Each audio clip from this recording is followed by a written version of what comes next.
Surahan kung tawagin dito sa amin sa Northern Samar. Alam ko na yung iba hindi pamilyar sa isda na to, kaya naman tara, ipapakita ko sa inyo kung paano namin tulutuin. Hello mga mare at pare, this is Maring Linlin, babaeng waray noon na naninirahan dito sa maliit na baryo sakop ng Lavisaris, Northern Samar. Bago mag alas 6 ng umaga kanina, lumabas kami ng baryo at dumiretso kami sa bayan ng Lavisaris para bumili nitong isda. Dumiretso kami sa merkado ng Lavisaris at eto talaga yung sinadya namin doon, at mas inagahan talaga namin yung punta doon dahil maaga din tong nauubos. Isa to sa gustong gusto naming isda dahil napakalinamnam ng laman, lalo na yung sabaw.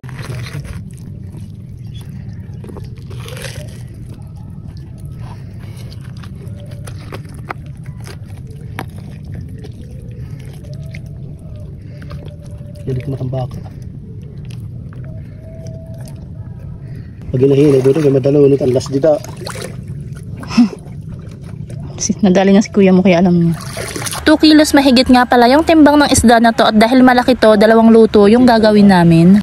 Sugba. Ang kato nga. Wala. Ako? May iito pero sobrang liit pa. Sobrang liit pa. Ayun yun, ang dami. Minsan nakakapasok yan sila doon sa ilalim ng payag.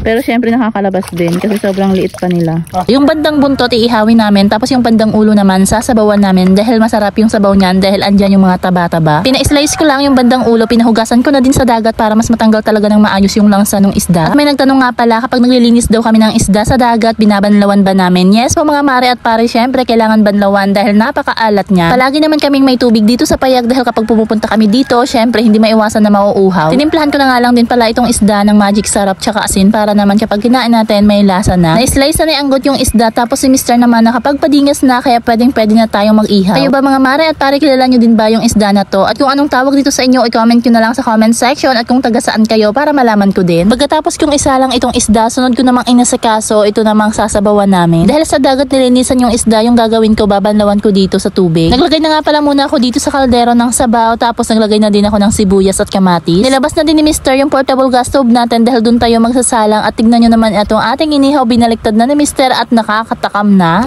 Ang bango. Surahan kung tawagin dito sa amin. Sunog ba nga surahan. Grabe mga mare, yung ganito yung view mo, tas napakasarap ng pagkain mo, napakasarap sa pakiramdam, sobrang nakaka-relax. Malayo man kami sa mga mall, malayo man kami sa mga sikat na kainan sa syudad, pero busog naman kami sa mga tanawin at masasarap na pagkain sa probinsya. May nagtanong kung may umaakyat nga daw na ahas dito. Nandito pala kami ngayon sa payag dahil nagluto kami ng sinugba na surahan siya kasi nabawan. Wala namang umaakyat na ahas sa dagat dito sa taas ng payag. Wala pa naman kaming nakita na isdang ahas tuloy, ahas sa dagat na umakyat dito. Wala pa naman.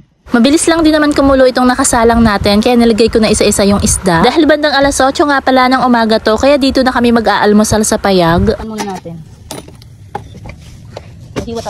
Naghiwa na nga pala ako ng kalamansi dahil kapag kumuluto, ilalagay na namin yung kalamansi, tapos si Mr. na nga lang din pala yung nagtimpla. Grabe, nagsising-sing. Malalaman mo na mataba yung isda kapag nagsising-sing ang sabaw sa amin kung tawagin. Ayun o, alam mo yun, yung mga bilog-bilog.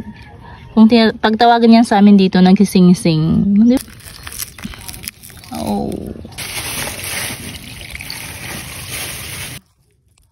Wow. Woo. Bakit? Harap. Grabe.